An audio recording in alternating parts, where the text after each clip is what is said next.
Brexit means Brexit. An exit from Brexit.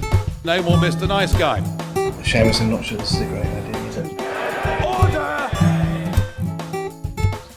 Welcome to the Debated podcast. I'm afraid I'm not joined by my co-host in this episode. However, I am joined by Dan Murdoch, a British documentary filmmaker who's come on to discuss not only his past documentaries, but what he's making at the moment. How are you, Dan? I'm all right, Will. How's it going? Yeah, it's going well.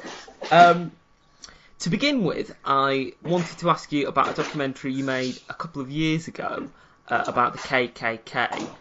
I wondered, how did that process start? What first made you become interested in doing a documentary on that particular group?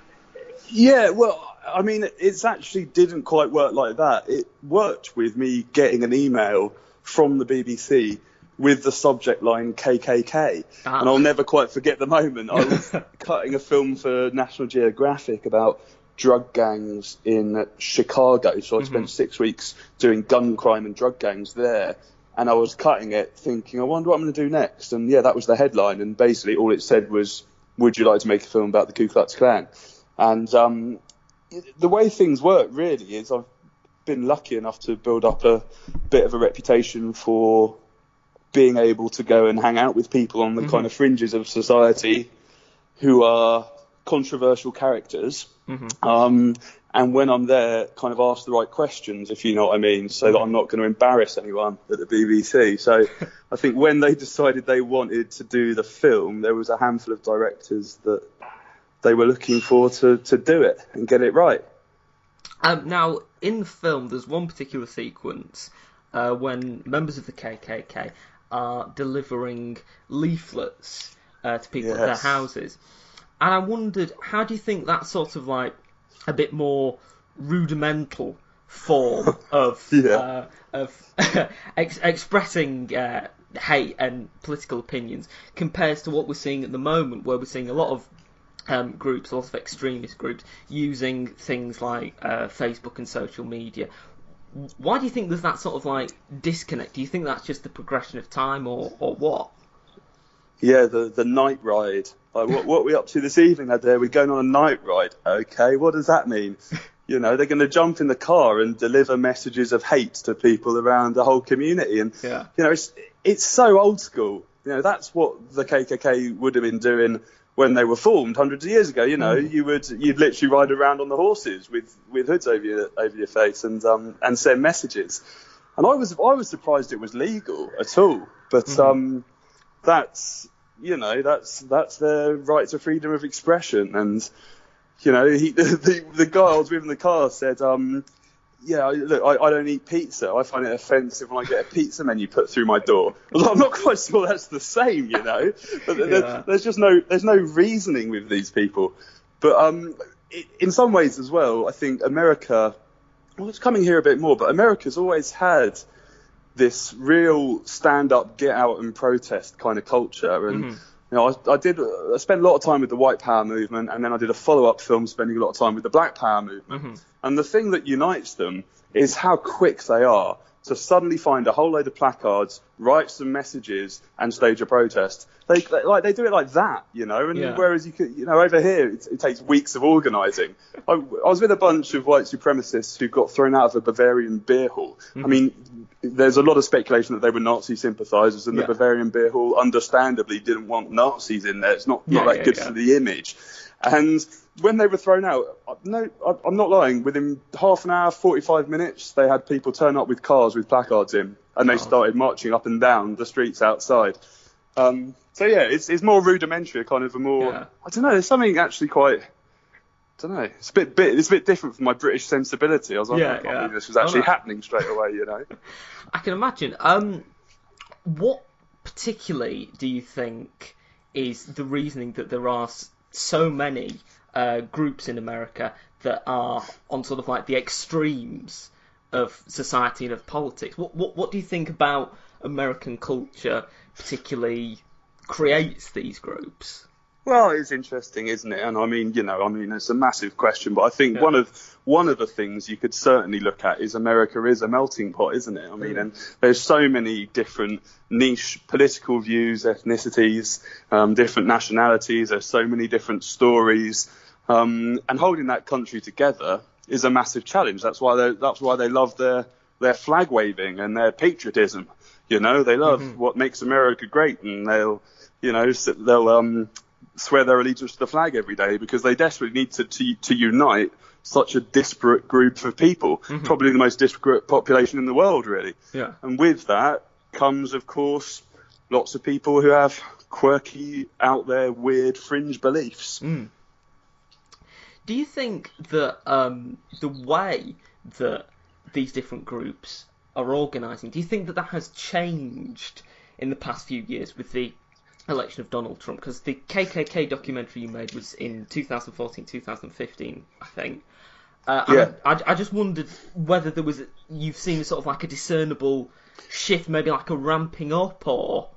Well, I think that the film was actually more timely than we realised at the time, because, we didn't know Trump was going to run. No one really thought about that. But initially, when I was asked to make a film about the KKK, they're really hard to find, I mean, it was really hard to find and get access to a Klan rally. And it took weeks and weeks and weeks. And I'm out there with a camera, watching the clock ticking and the money burn, thinking I really need to come back with a film. So what I started doing was digging into the white nationalists kind of groups instead. Ethno-nationalists, and they wouldn't always call themselves white supremacists, but we certainly would. And I was amazed how alive that community of people was, that community of disaffected, white, working class men and women, often from places like the Appalachian Mountains, places, mining towns without a mine, really. And what struck me about that network was how much they were now starting to interconnect. So I think previously, before everyone was so interconnected, they would have been just these little nodes of rallying cries. But now everyone's talking to each other, and you say, oh, where are the other members of your group? Like, oh, there's some in California, there's some in Oregon, there's some in Florida, and you're like, okay, so it's all interconnected now. And I think that network is part of what gave Trump that surge, that interconnected network of people.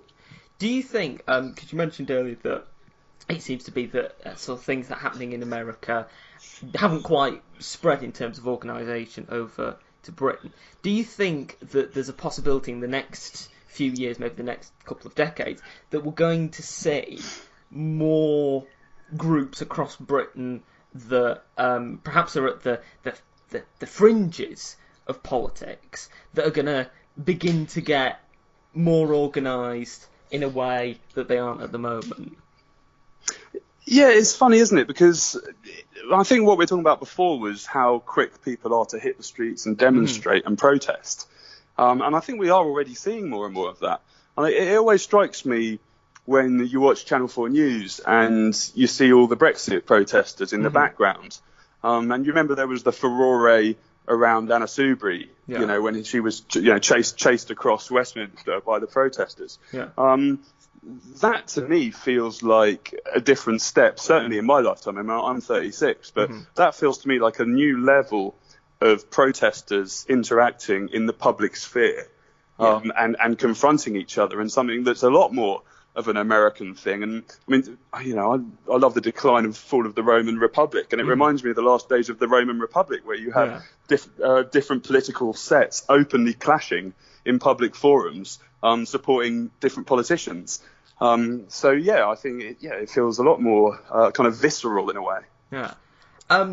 You did a series recently called Britain's Forgotten Men. Do you think that a lot of the roots of the anger that we're seeing is in the lack of investment in public services, and perhaps just the feeling that there are people in society who just aren't being cared about or don't have any stake in society? Absolutely. And the motivation for Britain's Forgotten Men was pretty clear. I mean, it was just after Brexit. Far more white working class had voted for Leave than certainly than Labour would ever have imagined. And then there was just a couple of stats that really stuck out for me. So white working class lads do worse at GCSE level than any other group. It used to be inner city black kids, but loads has been done to help that. Fewer white working class lads go to university than any other group, and it used to be inner city black kids, but loads. And so there's this sense that there's this giant cohort of people who aren't getting along in life. They've had austerity forced upon them. They've got worse jobs. They've got worse living standards. If they do have jobs, they're, gig economy jobs. They're not doing very well in education. But then on top of that, when they do speak out, when they do say, hey, we're uncomfortable with the levels of immigration in our society, or, by the way, we're struggling too, they get called racist, they get called bigots, they get called chavs. And, I think you need to remember that 86% of the population is white British. 86%. So you've got to think this is the largest social demographic in the country. And they feel like their voice isn't heard. So I think it was interesting to try and put myself in that space, have a listen to them, see what they've got to say for themselves. Are they chavs, racists and bigots? Or, are they kind of screaming out saying, we just had 10 years of austerity, and when we complain, we get abuse? Yeah. How do you think, as we're sort of like going forward with filmmaking and with the way that people interact with media, how do you think that film journalism or documentary journalism is going to change over the next few years? I think there's two ways it's shifting, and both which, I've experienced, I suppose, particularly with Britain's Forgotten Men, in that a doc used to be on the BBC 58 minutes, on Channel 4 about 47 minutes. It was a 1 hour slot, actually making a 1 hour doc is a heck of an undertaking. I think an hour is too long for most docs. I think a lot of movies are only 90 minutes. What I liked having the opportunity with Britain's Forgotten Men was to tell each story for the amount of time it was worth. So instead of doing 2 times 2 hours, I did 8 times roughly 15 minutes. So the film's kind of switched between 13 minutes and 17 minutes. And I mean, that all may seem like nonsense talking about minutes, but it does make a difference to how you tell a story and how you form a story and how you tell a beginning, a middle and an end. And it's actually liberating to be released from the schedulers, because now we're making for online. I made that for BBC Three, so there's no hour-long slots. It drops when it drops. And then at the other end of the spectrum, Netflix will let you make a 90-minute doc if that's what the story's worth, and then it will be a one-off 90-minuter, which is great. So I think this kind of being released from the vagaries of the TV schedule has given kind of a whole new creative impetus, and I think really encourages you to home in on what your story is, the best way to tell it, and the most dramatic way to tell it, because, I think one of the arts of storytelling is to inject drama into it and tell it as well as you can.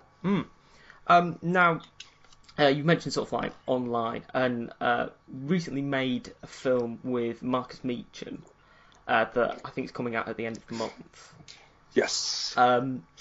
How do you think that the rise of sort of like online celebrities within particular groups influences the way that we see people reacting to the news? Like, instead of them seeing things through the BBC, seeing content through people like Meechan, how do you think that impacts? I think it's a fantastic democratisation of the entire process.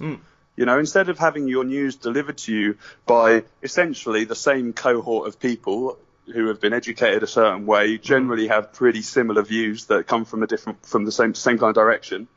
It's been democratised, and you can hear views from a much broader spectrum. And I think what that does is really puncture the air of superiority the broadcasters tend to have, and to be honest, the powers that be have when anyone can come along and deliver their news. Now, of course, that comes with risks, because certainly if you have extreme views and you buy into a certain narrative about the world, then you're going to only listen to people who reinforce that narrative. But this isn't really news to us, If you feel one way about the world, you read the Daily Mail. If you feel another way about the world, you read the Guardian. Both of them are peddling the same kind of propaganda that you already believe in. Yeah. You know, so I don't think that upsets the apple cart too much. It's just that instead of it being in the written press, where it's always been from, you know, pamphleteers to bloggers, it's now much more easily accessible through YouTube as well. How much do you think that there is sort of a level at which freedom of speech, in comedy in particular, can be used as an excuse to just say things that will incite people rather than to have a particular point? Yeah, for sure it does. I mean, it's funny, isn't it? You know, I do the KKK film, I'm doing the white working men film, and now I'm doing a Nazi pug film. It sounds like, you know, my views are written up large, and they're not. You know, the reason I get these gigs is because my speciality is to get into situations with these people, build trust with these people, and then ask them the right question, rather than going in and asking them the kind of gotcha questions that other journalists tend to do, and actually try and understand what makes these people tick to try and really tell their story. And that doesn't mean you support them, it just means you've actually given people kind of enough rope to hang themselves sometimes. So I always feel obliged to clarify that. But the freedom of speech thing in comedy, when you see the film, I think you'll get a sense of my take on it, in that there's a lot of people being very po-faced and taking jokes far, far too seriously. And jokes can be in bad taste. Jokes can be offensive. You don't have to find a joke funny, you know. And I think the issue, I go to a free speech club night in the film where people say things that shocked Marcus. And then I go to a woke night where people make PC jokes. And, I mean, you can make your own mind up about how you feel about that. I think the issue for me is that the law has started to get involved in policing what we can and can't joke about. And I just think that's a weirdly slippery slope. So, you know, one person's been prosecuted for reposting rap lyrics in a tribute to one of their dead friends. There's the famous example of the non-bomb threat to the airport. Where he ended up serving jail time. And there's Marcus's joke, no matter how distasteful you find it, is a joke. And I think ultimately you kind of think, is this worth all of the effort? We've got an overstretched police force who, you know, are struggling to handle violent crime at the moment. And we got them phoning people saying, oh, you can't say that on Twitter. You can't say that on Facebook. I just think it's gone too far. I think it's got daft. And I also think, you know, if someone's an idiot and they say daft things, that's the best way to find out if they're an idiot or not. You know? Do you know what I mean? If we're going to say, oh, you can't say that, we're never going to know if you're a bed or not. So I'd much rather let them spout their nonsense, and then we can all go put them in the little corner, and we know, don't listen to him, he's crazy. I think that's a safer way of moving forward, personally.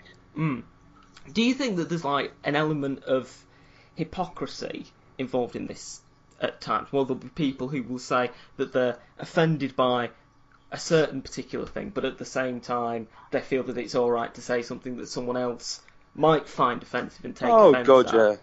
Oh god, yeah, absolutely. And it's you're not offended by this because I agree with you, but I'm offended by that because I don't agree with you.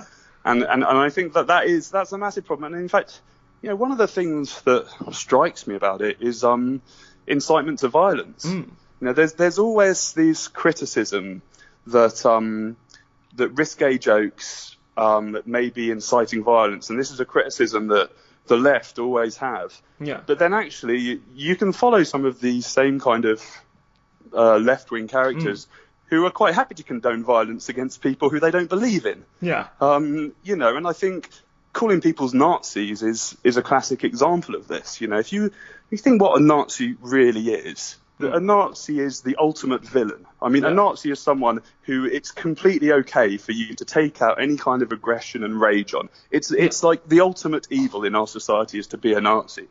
So you go around calling people Nazis, you know, all you're really doing is you're saying, well, they're fair game.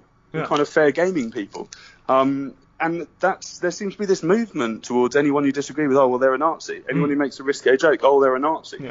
And that in itself is kind of an incitement So, I do think there's hypocrisy. I do think everyone should just calm down and chill out.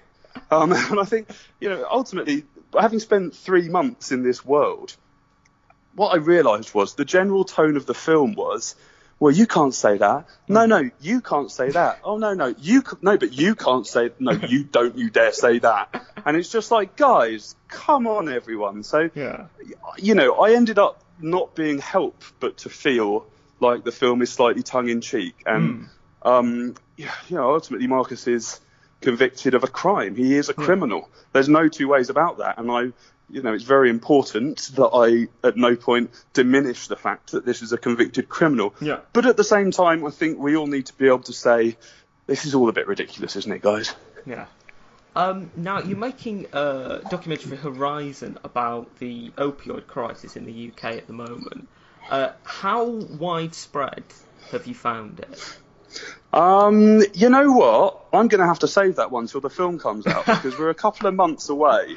Yeah, and what I can say is we've got the latest research. We've got the most up-to-date data. Mm-hmm. We've even commissioned some exclusive research. Uh-huh. And I think when we go out, we're going to hopefully be pretty news-breaking. So I don't want to, as much as I'd love to give you an exclusive, Will. Yeah. I don't want to reveal that quite yet. No, I perfectly understand. Do you think that the problem that we have with medication is something that isn't just sort of like affecting the UK, but seems to be spreading across the world? I mean, we've seen problems with opioids in the US. Do you think this is something that can't just be tackled country to country, but needs some sort of like broader initiative to? I'm not sure about that actually. I think the US are by far the worst, and that is a sad reflection of their health system. And you go to other countries with, like ours, to be honest, with better managed healthcare systems. Then you just don't see even close to the likes of the amounts of people on powerful medication all the time. So I'm not quite sure it's comparable. I think, like with locking people up and with executing people, America also seems to be a world leader at medicating them. Well, coming to the end of the podcast now, and I'd like to ask you one final question. The nominations for the Emmys have come out recently, and I wondered, if you were ever nominated for an Emmy, what do you think you would say if you won the Emmy in your acceptance speech? It's funny because you do end up thinking about this actually, because I got nominated for a BAFTA for Forgotten Men last year, and I just got nominated for a Broadcast Digital. So you do think, well, what would I going to say? Yeah. And the truth is, all of the films I make, because they're observational films, they're entirely 100% dependent on the people who let me into their lives, the people who let me into their world. And they let me in after a lot of relationship building and a lot of trust forming. But ultimately, they let me in wholeheartedly, and they open up and they trust me to tell their story in a way that's fair and balanced, not even in a way that helps them or supports them. All I promise them is that it will be fair and balanced. And without them, you couldn't do any of this stuff. So it's always really about, I suppose, thanking all the people who've believed that I'll do a good job and have trusted me. Well, thank you for coming on the podcast, Dan. It's been great to have you on. I'm sure we all look forward to seeing the two films coming out soon. July 29th is Nazi Pug on BBC Three and on iPlayer. Great, excellent. Well, everyone, make sure that you watch that because I'm sure it'll be an excellent documentary. Thanks for coming on again. I hope you come on again at some point. Yeah, let's have a chat after the films come out. Let's see how people react. Let's see whether they think he's just a Nazi or whether there's a space for free speech comedy. Well, I think that would be great. I would certainly enjoy that.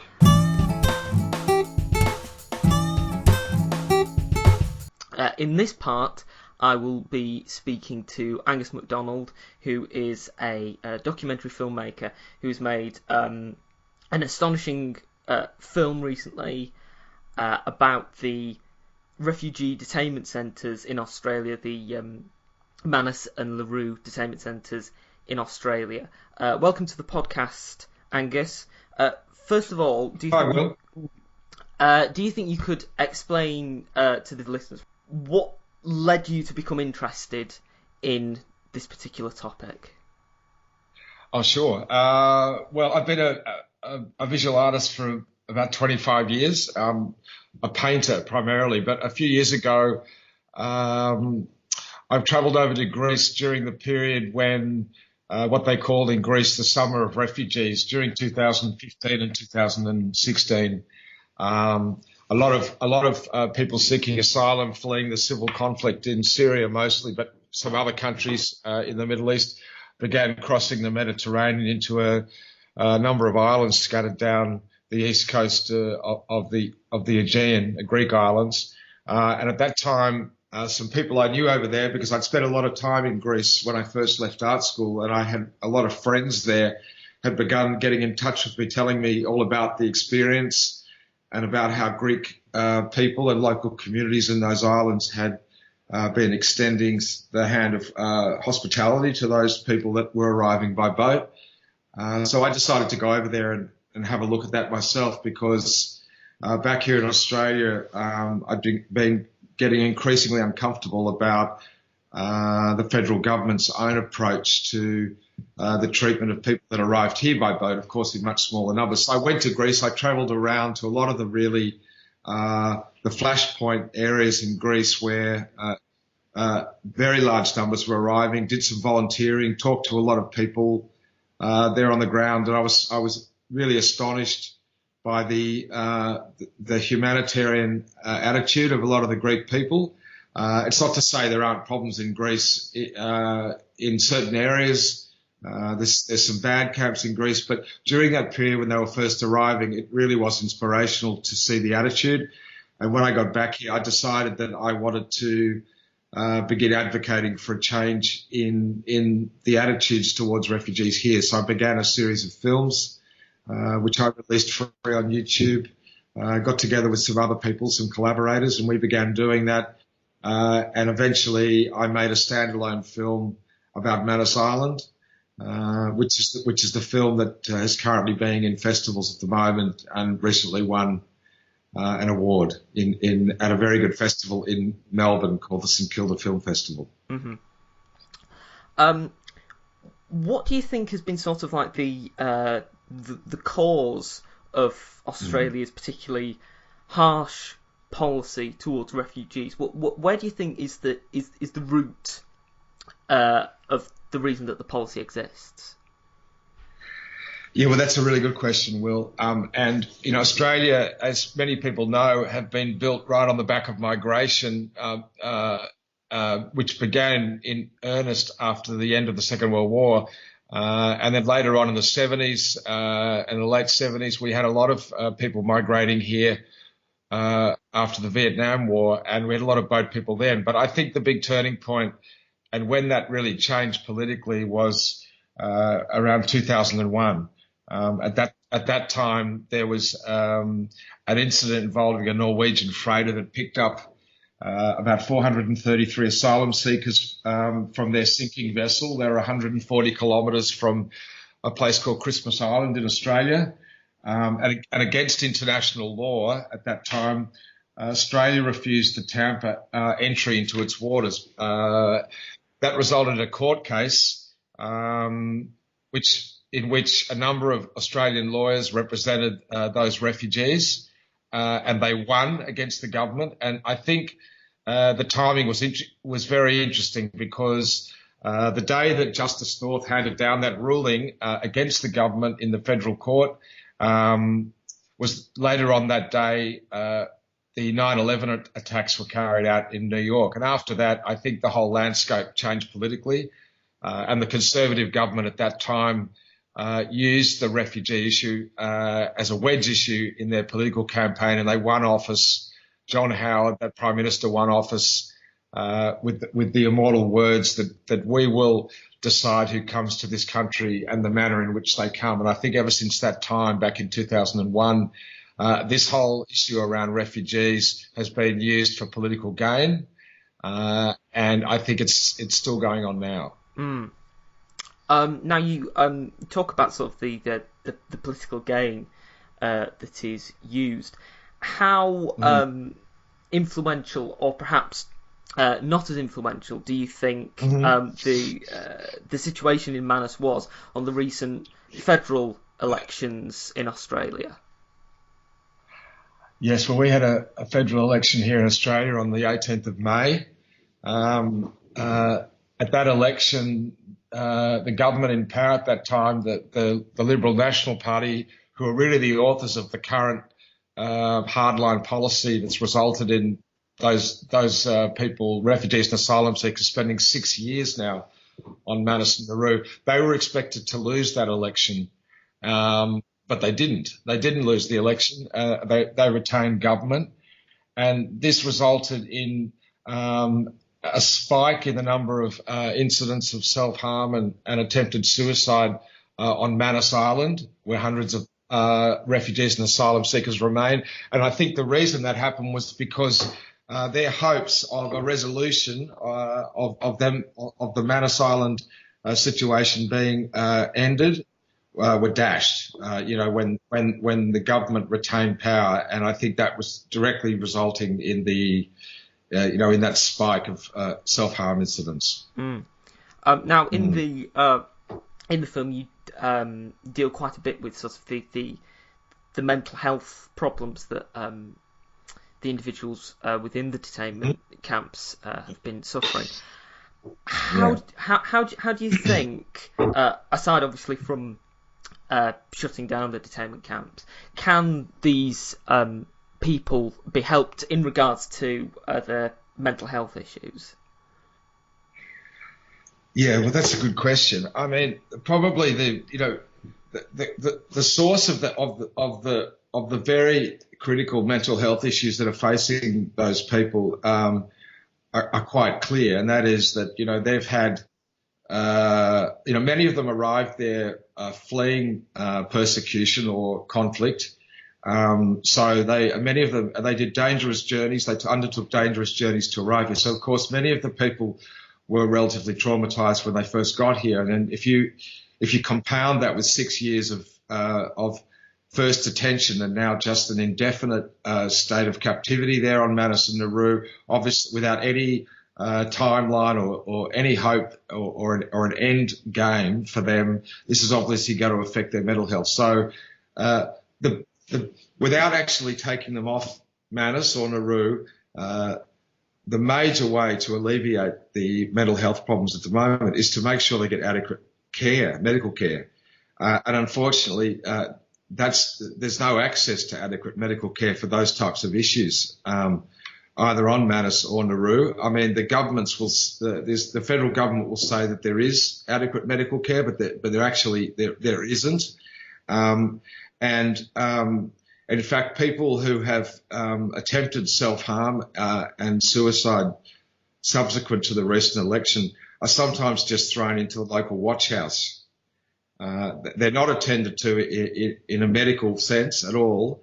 And I'm not levelling, any accusations at the local authorities, the PNG authorities on Manus Island, because they simply just don't have the capacity to deal with this critical mental health crisis, which is really what it is. Do you think that part of the problem with the way that a lot of people view the refugee situation is because there is quite a lot of negative portrayal of refugees in a lot of the media? Do you think that's sort of like something that has hardened perhaps people to the situation in, for example, Manus and Nauru? I think it's absolutely the case. I mean, if you look at the way in which the government has made it very difficult for the media to access Manus and Nauru over the past 6 years, particularly Nauru, but also Manus, and in fact, just this week, a senator from the Greens Party, Nick McKim, who travelled to Manus to see the men, was denied entry and deported back to Australia. Now, he's a member of the federal parliament, and he wasn't even allowed to visit. So if you take that on the first hand, that difficulty with broad access so that we can see what's happening, that isolation, if you like, that invisibility, and if you combine it with the sort of fearful rhetoric that has been thrown around for years to denigrate refugees and asylum seekers, that they're criminals, that they're trying to jump the queue, that they're trying to get a better life, that they're a threat to our way of life. These types of things are continuously said to the Australian public, and because we can't see for ourselves, because we can't meet them, there's really nothing in the conversation there to refute those claims, and that has resulted in the public at large either being indifferent to the situation being faced by those people, or sometimes, often, an acceptance that what the government's saying, the way they're labelling refugees and asylum seekers, is true. Now, you mentioned the senator who was recently denied access to Mass. I believe that there's been also a lot of protests recently. Do you think you could tell us a bit about what's been happening there and what the protesters hope to achieve?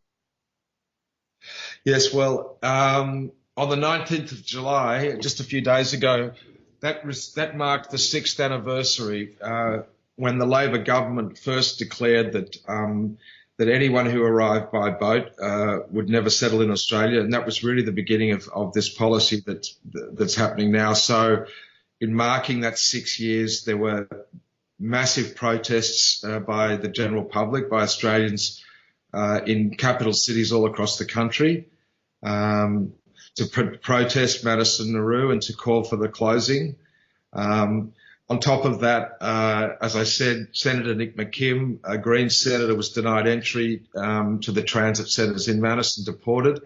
But on top of that, in the last week, there's also been, interestingly and very unusually, some pressure being exerted within Papua New Guinea itself. And the new Papua New Guinean Prime Minister Marape, has called for the Australian government just yesterday to declare a timeline for when Manus will be closed. And this has been also supported by the governor of Manus Island himself, Charlie Benjamin, who has also said that the Australian government needs to step up and do something about this because it just can't go on. So there has been a little bit of movement, and it's very interesting to hear Papua New Guinea speak so openly about the need to do this, and they're really responding to the mental health crisis that is growing amongst all the men on Manus at the moment. So these are new things that are being said, and I hope that they're going to be effective. Now, you talked about some of the political implications in Australia, and we've seen in Britain recently a hardening of rhetoric regarding refugees and immigration. And tomorrow we'll be finding out who the new British Prime Minister is, and it could very well be Boris Johnson. Now, he has expressed some sort of support for Australia's policy regarding this. Do you think that it would be a mistake, and why do you think it would be a mistake for Britain to adopt such a sort of a negative policy as there is in Australia at the moment? Well, yes, I know that he's expressed some support for our approach. So has Donald Trump.